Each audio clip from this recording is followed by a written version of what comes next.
పాలనలో ధనిక తెలంగాణను అప్పుల పాలు చేసిన నేతలు మళ్లీ అధికారంలోకి వస్తామంటూ పగటి కలలు కంటున్నారంటూ ఆరోపిస్తున్నారు మంత్రి పొంగులేటి శ్రీనివాసరెడ్డి.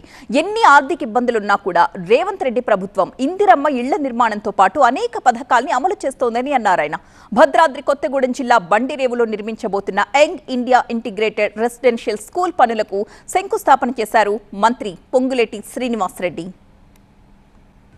ఆనాటి 10 సంవత్సరాల్లో ధనిక తెలంగాణ రాష్ట్రంలో పేదవాడికి అండగా ఉండాలనే ఆలోచన వారికి లేకపోతే అప్పుల తెలంగాణ రాష్ట్రంలో పేదవాడికి అండగా ఉంటున్న ఈ ప్రభుత్వాన్ని ఆనాటి 10 సంవత్సరాల దొరలు ఈ ప్రభుత్వాన్ని విమర్శించడమే ఏజెండాగా పెట్టుకొని మాట్లాడుతున్న సంగతి కూడా మీరు ప్రతిదీ గమనిస్తున్నారు. పగటి కలలకు అంటున్నారు. విమర్శించినంత మాత్రంలో ప్రజలు నమ్ముతారనో మళ్ళీ ఆ దొరలని తీసుకొచ్చి నెత్తిన కూర్చోబెట్టుకుంటారనో ఆ దొరలు ఇంకా పోకడం మారలేదు. అభివృద్ధిని చేస్తున్నాం.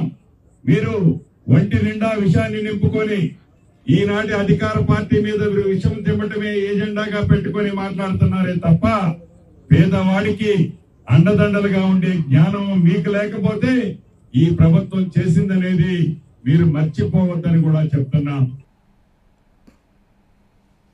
ప్రభుత్వం ధాన్యం కొనుగోలు చేయడం లేదంటూ అవాస్తవ ప్రచారం చేస్తున్నారంటూ మండిపడ్డారు పొంగులేటి. గతంలో కంటే ఇప్పుడు ఎక్కువ పంట కొంటున్నామని చెప్పారు. ఈ ప్రభుత్వం ఆనాడు పండించిన పంట కంటే డబల్ పంట పండించిన ప్రతి చోట ధాన్యాన్ని కొనటమే కాకుండా వారం రోజుల్లోపే కొన్న రైతన్నకి డబ్బులు కూడా ఖాతాలో ఈ ప్రభుత్వం జమ చేస్తుంది. రైతన్నలు ఎవరు కల్లబల్లి మాటలు కన్నీరు కారుస్తున్న ఆనాటి పరిపాలకులు ఈనాడు ప్రతిపక్షంలో ఉన్న నాయకులు కన్నీరు కారుతుండేదో నమ్మొద్దని కూడా ఈ వేదిక ద్వారా తెలుపుతూ ధాన్యాన్ని గాని మొక్కలు గాని ఈ ప్రభుత్వం తప్పకుండా కొంటది. రైతుని రాజును చేసే దాంట్లో, రైతుకు అండగా ఉండే దాంట్లో, రైతును కాపాడే దాంట్లో ఈ ప్రభుత్వం ఎప్పుడూ కూడా ఒకళ్ళతో చెప్పించుకునేది ఉండదు అని కూడా ఈ వేదిక ద్వారా తెలుపుతూ